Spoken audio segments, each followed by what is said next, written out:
Hey everyone, welcome back to Workshop Quick Takes. Thanks for joining me on my YouTube channel today.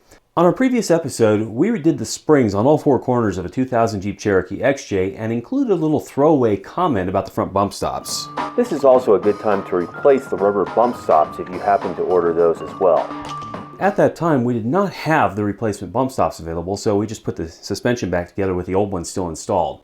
Well, more recently, I've been trying to troubleshoot why the front right upper control arm, keep in mind this is a stock suspension, not a long arm kit or anything like that, keeps coming up and crushing the transmission cooler lines that pass by right under the engine mount, and even actually clips the edge of the oil pan. I got no idea what that's about, but as part of troubleshooting that, I decided I might as well go ahead and replace the bump stops. They're only about $7-8 a piece if you go with the basic ones. But now the question is, can we do that without having to tear apart the coil springs again?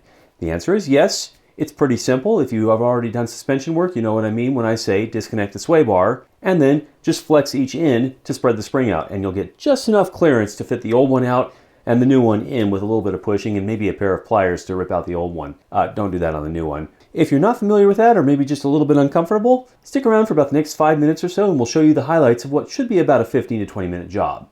Unless, of course, you live in the salt belt of the US or Canada, in which case it'll be 4 hours, a lot of saws, torches, and possibly a new vehicle. But come along and let's see what it takes, as long as everything comes apart cleanly. I'm going to try and show how to do these by removing as little as possible, because you can't just jam them through the springs in the resting position. So I'm going to disconnect the sway bar on both sides, just doing the top bolt. The old one that's still on this side, I can get that off with a 16 metric. The new one that I put on this side previously is going to be a 17. And then I'm going to try and jack it up under one side to see if I can get enough spring clearance with the sway bar disconnected to be able to pull the old one out and then insert the new one in and then just put it up there.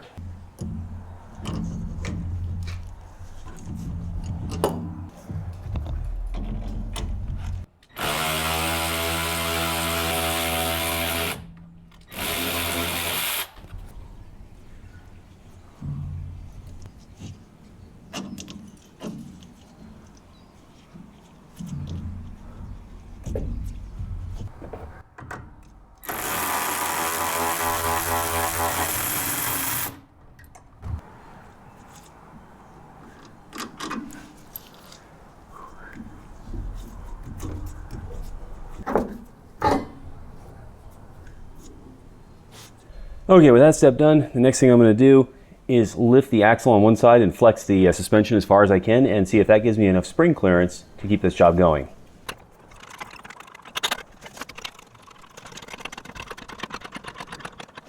Okay, with a little persuasion, that should be just enough to work the, yeah. Okay, so let's give it a shot.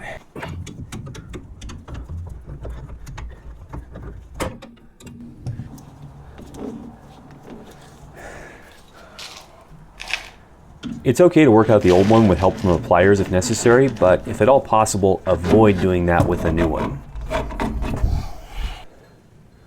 That one there's not in terrible shape, but it's getting a little chewed up and worn, so hopefully this one here will give a firmer stop point. And there's a little tab up in there that catches that, so it needs to snap firmly up into that. There we go. Okay. That should be all there is to it. Just one more on the other side and we're good. So now we need to lower that side and then flex up this side.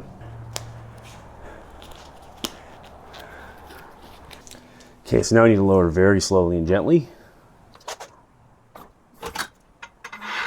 Okay.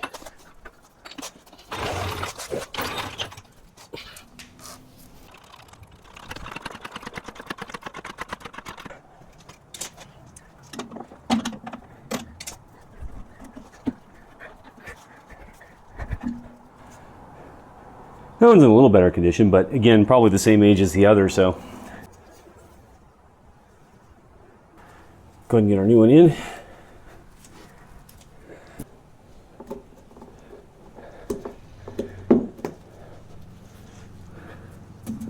Okay, so now I just have to get the wheel lowered and get the sway bar reconnected. That's gonna be a bit fidgety because I've got to get both of them lined up, but I think I can do it.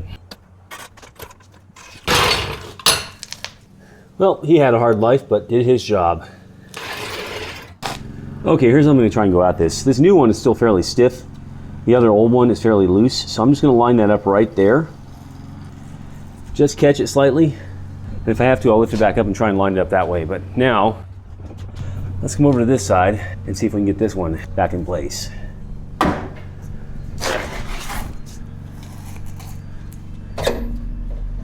Just barely. And if that worked, I might have pushed them down both sides, but let's go look. Hey, we're golden. Now I just need to reinstall the hardware. Lock nut. These can't really secure super tight because otherwise you just compress the bushings to nothing. So make sure you are using a lock nut.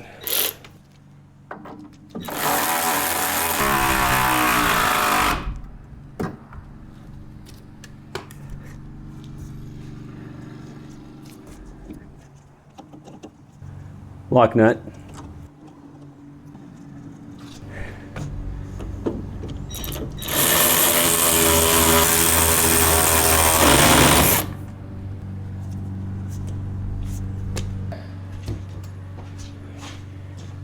Looks like a previous owner used this same part from Crown Automotive. So, in case you ever wondered, that's how you can do it without having to remove the spring.